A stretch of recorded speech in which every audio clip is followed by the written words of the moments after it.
سلام و درود دوستان. این منظره را میبینید و حتما در ذهن شما چی آمد؟ شما گمان میکنید که ما در یگان آثارخانه بسیار قدیمی و حتما گمانتان این است که در آثارخانه دولتی و جمعیتی هستیم. نه، شما خطا میکنید. این آثارخانه در تهخانه یک بنا، یکی از بناهای بسیار خوبی که در شهر دوشنبه ساخته شده است، در کوچه گرمینج ذوق بیکوف. در تهخانه یک بنا یک مرد برنادیل، یک مردی که مهر و محبتش نسبت به این ملت بی پایان است، در تهخانه همین بنا، همین آثارخانه بسیار بزرگ و نادر را ساخته است. این مرد برنادیل که حالا خیلی شما وقتی که مرد برنادیل میگم شاید گمان کنید که این کس شاید 40-50 ساله باشد. نه، سال 1938 تولد شدند در ناحیه روشان با نام بریم نعمت الله هستند.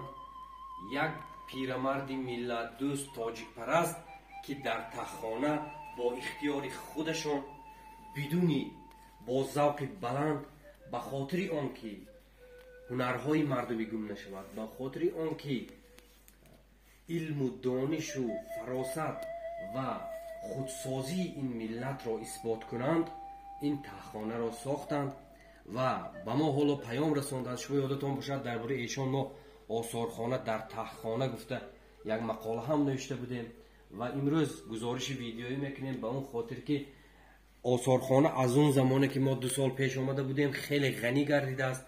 اینجا اسباب‌های همه اسباب‌های قدیمی که بسیارشان 200 سال عمر دارند، 200 سال شاید 300 سال عمر داشته باشند، همه اون چیزی که تاجیک یک زمان بدون آنکه به از چین و از روسیه و از اینجاها محصولات بیارد یا اسباب انجام روزگار بیارد، همش خودش با دست میساخت، با دست. و این همه را از دهه‌های گوناگون ولایت بدخشان، مخصوصا از زادگاهشان روشان، این همه را جمع آوردند و در اینجا من فکر میکنم اگر این آثارخانه را حکومت شهر دوشنبه بار دیگر آمده از نزدیک آشنا گردیده با رویخط مخصوصی گوشه های فرهنگی اگر درآورد، ما واقعا شاد میشویم. و شما حالا توجه کنید به چهره این مرد نورانی که کتاب نو خود، کتاب آثارخانه استاد بریم را برای ما معرفی میکنند، سایه دست می نویسند. و باید یادآور شویم که یارو برادرها دوستان پیشنهاد کردند که این استادخانه نام گیرد استاد بریم.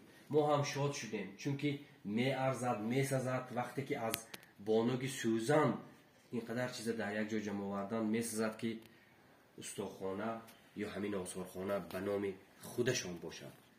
مبارک باد، ملت با چنین مردها زنده است.